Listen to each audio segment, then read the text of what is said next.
what's up everyone? This is C Good. Thank you for joining in because I'm going to share with you my post-hardcore vinyl collection. I just want to share with you a handful of post-hardcore vinyl that I have collected. It's one of my favorite genres. I don't have that much of the vinyl because I'm more into collecting post-rock or instrumental music. Although my love for post-hardcore, I feel like the genre is somewhat dying and there's not as much good post-hardcore as there was like in the 90s, early 2000s.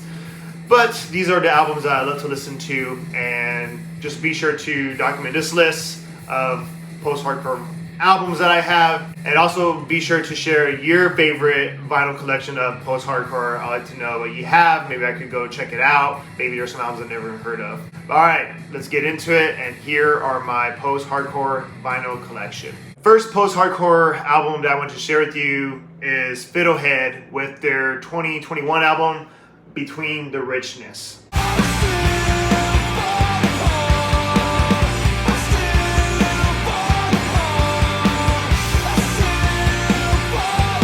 If you saw my 10 best albums of 2021, this was my #1 album of the year. This is a outstanding, kick-ass, fun, good feeling post-hardcore album.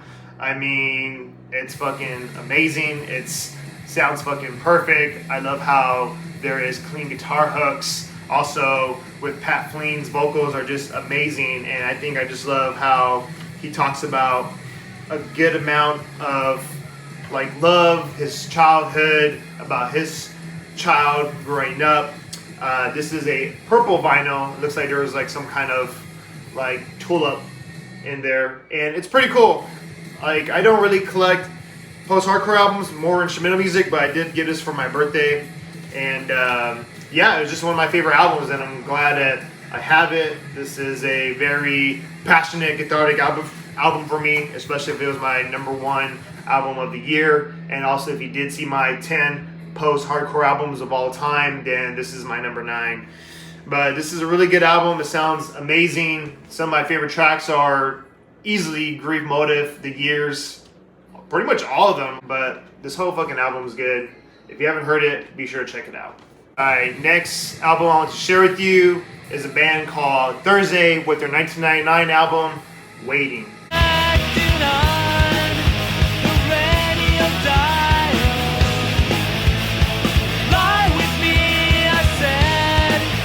If you watch my channel, you know that I fucking love Touché. Easily one of my favorites, best post-hardcore band. I just love how they have that emotive of like passion. It doesn't sound the greatest, but it gets to the point. It sounds very raw. A lot of great hardcore moments in this album. Also, there are some punk elements in this one as well, like Ian Curtis. That one's very fast, and it's about the singer of Joy Division, which is Ian Curtis. But this entire album is so fucking sick. I remember I got into Full Collapse first, and then before War All the Time came out, I remember going to the CD store and I saw this one. And I was like, oh man, I had no idea that this album existed. Like, of course it's got to be like their first discography album to check out. And this was like a very underground rock to me, with those nice slow burning moments of post-hardcore. And Jeff Rickley's voice is just outstanding, and I think the entire band is just very like talented of what they do of conducting their music. And this one is a white vinyl, and if you can see in the middle that it has Jeff Rickley's lyrics. I mean, he was writing them, and I think he has this certain type of like art on War All the Time. Although I do have a split of a 7-inch of War All the Time, which is for the Workforce, Drowning, and then also it's split with Thrice, Under a Killing Moon, and the one from Thrice, I think that was from 2003 as War All the Time with the artist in the ambulance. So this is a Islands release, which was like a big mistake for them, although they still created badass music. And yeah, I'm glad I have this one too. My brother-in-law gave me this one. I guess it was just laying around his house and he wasn't collecting records anymore, so I'm happy I have this one. But if you have not heard Touché's first album, Waiting, check it out. You won't be disappointed. Next band I want to mention is called Glassjaw with their 1999 album, Everything You Ever Want to Know About Silence.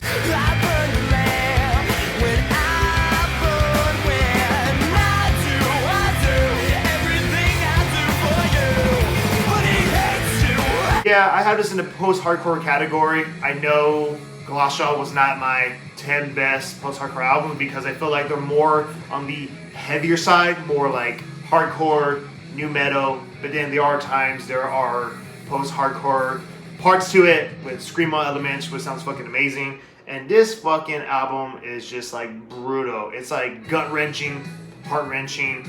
These lyrics are very emotional, very aggressive, and it's a good fucking album. Like, I think I heard their second album, which was, oh my gosh, I can't remember the name of it. But this one I heard in high school. My friend Daniel burned it for me, and I was just blown away, like, of how raw it was, how aggressive it was. It just sounded very sloppy, but it was fucking intense.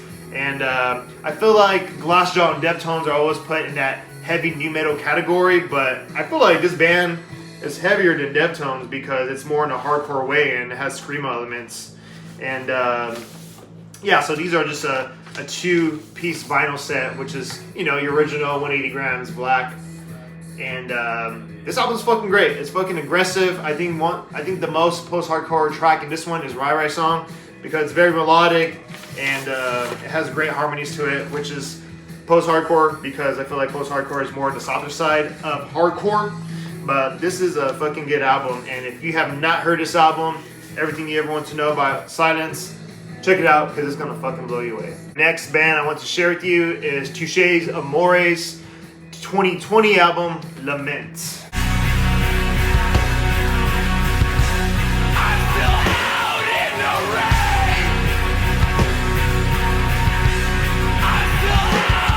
This is a good fucking album. Like, Touché, Amore never fucking misses. They are going to come out with the new album next month with their 6th album, but this is their 5th album. And I would have to say, yes, it is a little bit softer, and all their albums are pretty fucking good. I just love how Jeremy Bone's vocals are just very honest, they're intense, they're raspy, they're fucking good. He's very talented of what he does, and especially all his bandmates. Like, it's a pretty fucking good lineup. I think, you know, like he always says, if you're going to be in a band, play with your best friends, and that's what he's doing. And all the guitar hooks are like amazing on this fucking album. I mean, like, everything's just like fucking perfect. When I first heard this album, I was like, I don't know, they're going towards like that softer post-punk side, but then when I really dug into it, it sounded fucking amazing. And like, a lot of my favorite tracks are like Reminders, Come Heroin, I think it's called Savior, and their last track, which is a closer, called A Forecast, which is fucking amazing. That track just sounds fucking cathartic. And even like their slower songs, I think there's a track that sounds very twangy and like folky or country or like red dirt rock. That one sounds amazing. And I think Jeremy Bone's like very influenced with the band called the National. It's like an indie folk band if you haven't heard National, but he's very inspired to that band, and I feel like Jeremy Bone is being more inspired by like a lot of singer, songwriter, artists, and like folky bands.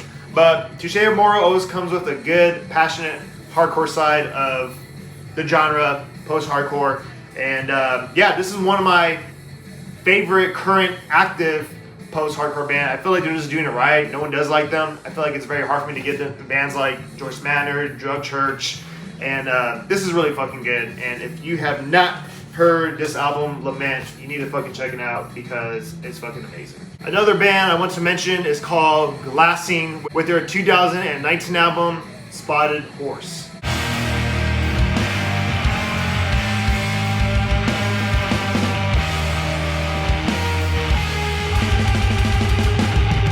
Now, for sure, this is like a post-hardcore album because, you know, hardcore is about being experimental, kind of going beyond the elements of hardcore. And this one's different because this has like screamo, a little bit of black metal, a little bit doomy, also like post-metal as well. You hear a lot of those post-rock, you know, twangy guitar hooks. But above all, this is a post-hardcore album, more the heavier side of post-hardcore. I do describe them as like Glassjaw, Russian Circles. With the singing style, it's like more of like black metal, but this band is fucking amazing. It's a trio. I think you have like Dustin, Corey and Camacho, who made this album. They're all from Texas, I believe, San Antonio or Austin, and it's pretty fucking good. Like it's heavy. There's a lot of great moments to it. It's very cathartic. It's like it can be very dark at times, and then sometimes it can be very like blissful with those like tremolo guitar picks and like blast beats. And for sure, easily my favorite track in this album is called "The Way Out." It's just amazing. It just makes you feel good, pumps you up. The guitar riffs are just amazing. Dusty's vocals just go great with it. And this is like a dark green forest vinyl. And I bought this album when I saw Glassjaw this past year. And it was the last vinyl that they had in stock for that tour. And I was like, I gotta buy this album. So I'm just glad I got my hands on it. This is a really good fucking heavy post-hardcore album. And if you have not heard Spotted Horse, you need to check it out because it's fucking good. Okay, so my last post-hardcore vinyl that I want to mention is a band called La Dispute with their 2014 album, Rooms of the House.